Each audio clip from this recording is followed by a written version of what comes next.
Mask టోపీతో police స్టేషన్కు వచ్చిన కోట వినుత. వెల్ఫేర్ అసిస్టెంట్ కిడ్నాప్ కేసు కొలిక్కి. రాజోల్లో రెచ్చిపోతున్న దొంగలు. కడపలో కూలిన బ్రిడ్జ్ జస్ట్ మిస్. మంచిర్యాల జిల్లాలో గిరిజనులపై కేసులు. ఇలాంటి అప్డేట్స్ 30 సెకండ్స్ ఫుల్ న్యూస్లో చూసేద్దాం ఫటాఫట్.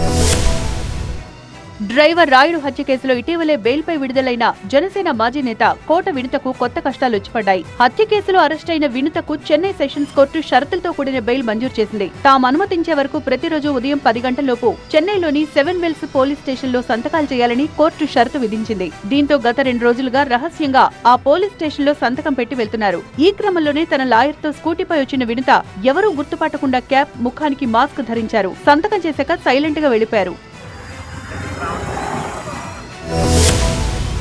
అల్లూరు జిల్లా దేవీపట్నం మండలం శరభవరం సచివాలయం వెల్ఫేర్ ఉద్యోగి కిడ్నాప్ కేసును రంపచోడవరం పోలీసులు ఛేదించారు. వెల్ఫేర్ అసిస్టెంట్ సౌమ్యతో పాటు ఆమెను కిడ్నాప్ చేసిన అనిల్ అనే వ్యక్తిని ఒడిశాలోని చిత్రకొండ సమీపంలో అదుపులోకి తీసుకున్నారు. విధుల్లో ఉన్న సౌమ్యను 4 రోజుల క్రితం 7 గుర్తు తెలియని వ్యక్తులు బలవంతంగా కారులో ఎక్కించుకుని పారిపోయారు. కొందరు అడ్డుకునేందుకు ప్రయత్నించగా కత్తులు చూపించి బెదిరించారు. ఈ ఘటనపై కేసు నమోదు చేసి దర్యాప్తు చేపట్టిన రంపచోడవరం పోలీసులు ప్రత్యేక బృందాలతో గాలింపు చేపట్టారు. కారు నెంబర్తో పాటు టెక్నికల్ ఆధారాలతో కేసును ఛేదించారు. నిందితుడు అనిల్ పై ఎన్డీపీఎస్ కేసులు ఉన్నాయని పోలీసులు తెలిపారు. అంబేద్కర్ కోనసీమ జిల్లా రాజోలు దీవిలో దొంగలు రోజురోజుకు రెచ్చిపోతున్నారు. గత కొన్ని రోజులుగా పట్టపగలు అమాయకులే టార్గెట్ గా రాజోలు దీవిలో మొబైల్ ఫోన్లు చోరీ చేస్తుండడం కలకలం రేపుతోంది. రోడ్లపైనున్న ప్రజల దృష్టి మరల్చి వారి జోబుల్లో నుంచి మొబైల్స్ కొట్టేస్తున్నారు.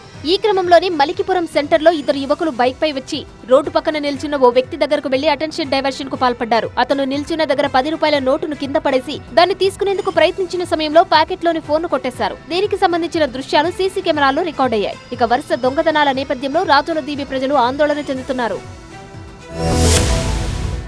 ఇటీవల బ్రిడ్జిలు కూలుతున్నా కుంగుతున్న ఘటనలు వరుసగా వెలుగులోకి వస్తున్నాయి. పలువురు ప్రాణాలు కూడా కోల్పోయారు. తాజాగా కడప జిల్లా బద్వేల్లోనూ ఓ బ్రిడ్జి కూలింది. కడప బద్వేల్ మార్గంలో సిద్ధవటం అటవీ ప్రాంతంలో బ్రిడ్జి ఆకస్మికంగా కూలిపోయింది. దీంతో బద్వేల్ సిద్ధవటం రూట్ లో వాహన రాకపోకలు బంద్ అయ్యాయి. బ్రిడ్జి కూలడంతో ఆ మార్గంలో 2 వైపులా భారీగా ట్రాఫిక్ జామ్ అయింది. కొద్ది రోజుల క్రితమే బ్రిడ్జి కుంగినట్లు కనిపించిందని స్థానికులు తెలిపారు. బ్రిడ్జి కుంగిన సమయంలో ఎవరికీ ఎలాంటి ప్రమాదం జరగకపోవడంతో ఊపిరి పీల్చుకున్నారు. వెంటనే బ్రిడ్జి నిర్మాణం చేపట్టి రాకపోకలు పునరుద్ధరించాలని కోరుతున్నారు.